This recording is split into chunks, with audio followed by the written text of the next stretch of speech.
For this lesson, we're going to continue to look at graph features, and specifically, we're going to concentrate on certain transformations that the graph can come across. I encourage you to take a lot of notes and possibly even pause the video at some times to make sure you're understanding. Let's go ahead and get started. What you see here is a table.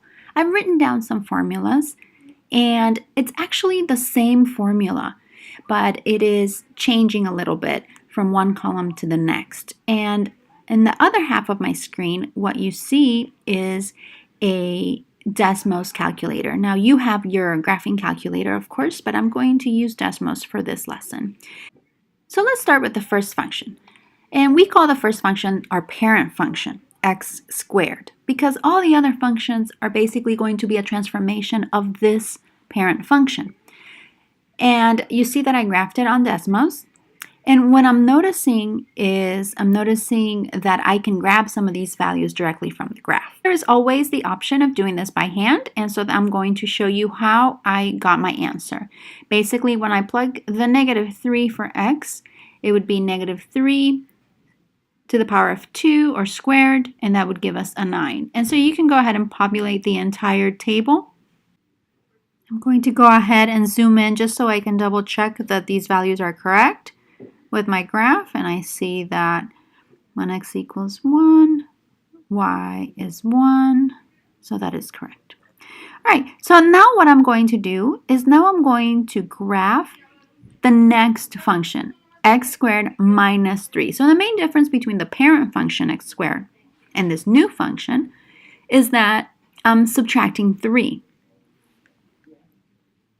So my y value when x is -3 is going to be a 6, and so on. Go ahead and populate this table on your own.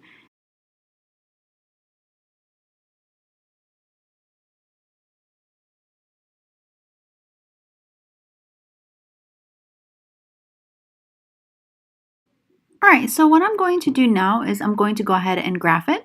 I'm going to subtract 3 from the parent function. And did you see how our graph changed? So I'm going to go back and forth between the parent function and our new function so that you can see the difference.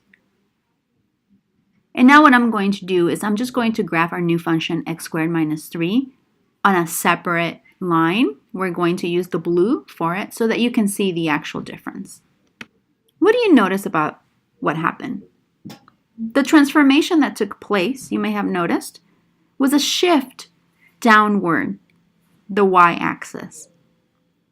And it was exactly a 3-point shift because our new point when our new point when y equals 0 is now -3.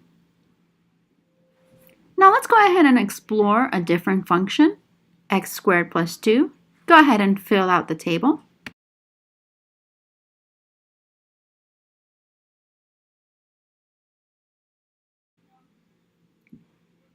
And when we're adding 2 to a parent function, what we are noticing is a different kind of shift. I'm going to graph it in a separate line. We're going to use the green color for this line. Our red line, or in this case curve, our red graph is our parent function, and the green function is the +2 transformation.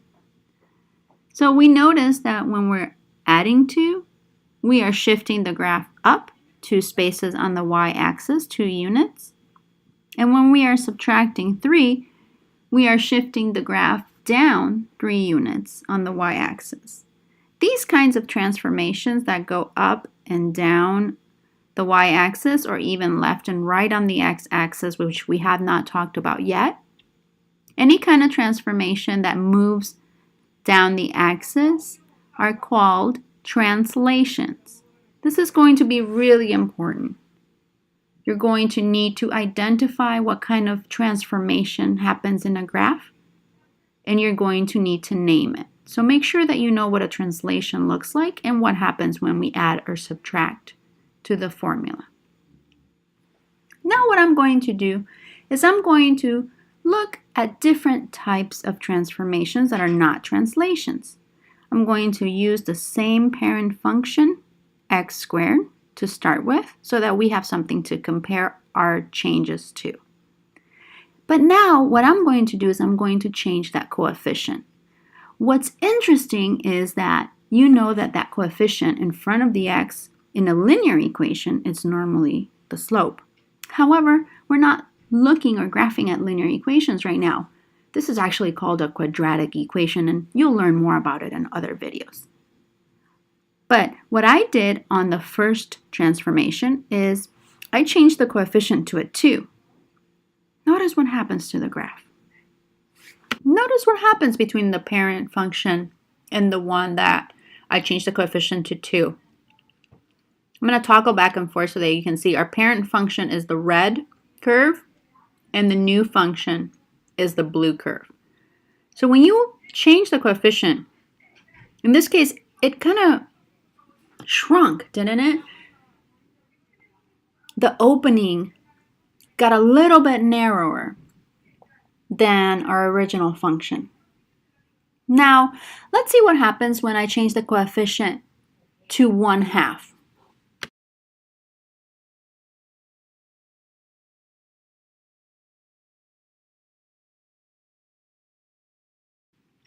So when we change that coefficient to 1/2, it actually gets wider. The opening gets wider than our original red graph. And now I'm going to have just both curves there. So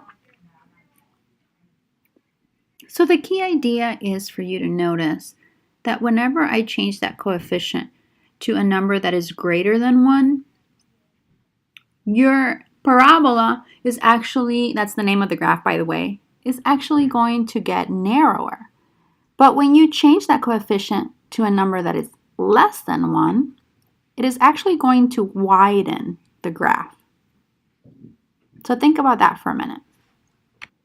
Now, why does that happen? I know it's a little counterintuitive. You would think if the number is bigger, then it would widen the parabola, but that's not what happens when you actually look at the math. I'm taking half of my number, so half of 9 for x is -3, and that immediately cuts the y value in half.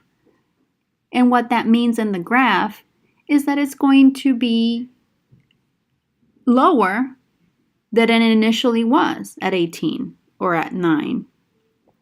So those are the changes that happen. And so sometimes it might be a little counterintuitive when you think about this, but when you actually do the math, it makes perfect sense.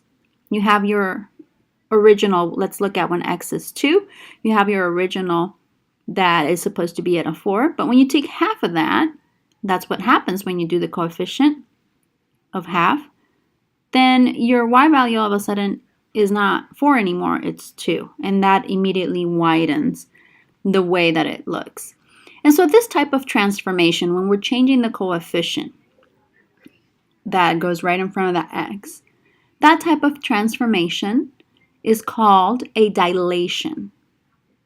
You may have heard of this word before when you go to, if you wear glasses and you go to the eye doctor every year, they have to dilate your eye or your pupil. And that what that means is making it larger. So anytime you're changing, you're either widening or narrowing a parabola, then you're dilating it.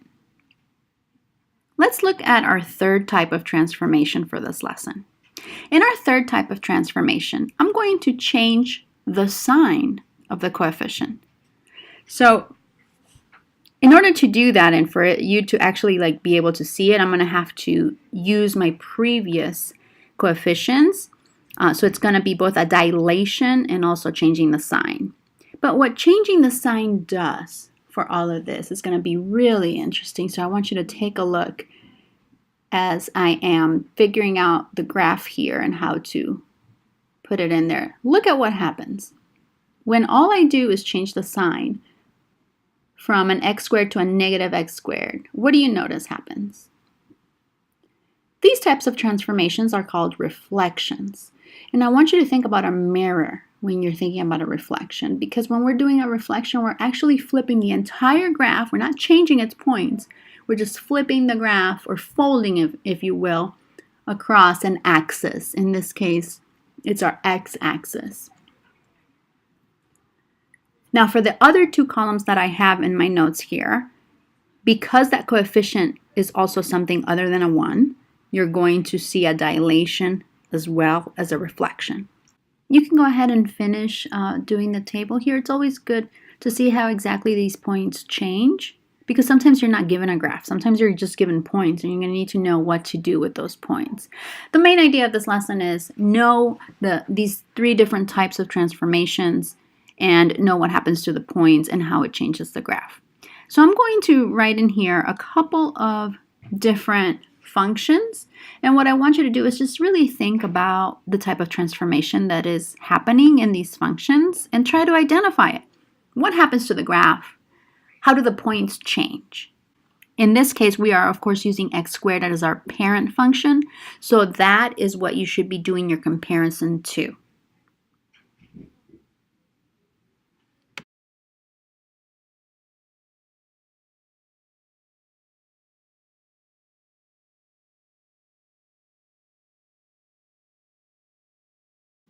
All right, so let's start from the bottom up. We had a negative and a plus 4 here. So you notice that it flipped it immediately across the x-axis, and it also raised it 4 on the y-axis. So it shifted up and it reflected. The next one, the red one, we had changed the coefficient to a 3. So that means that it got narrower. The last, the black one, we subtracted 3 from the x squared, so it automatically shifted our parabola down 3 points. And the last one, we added 4, so it shifted our parabola up.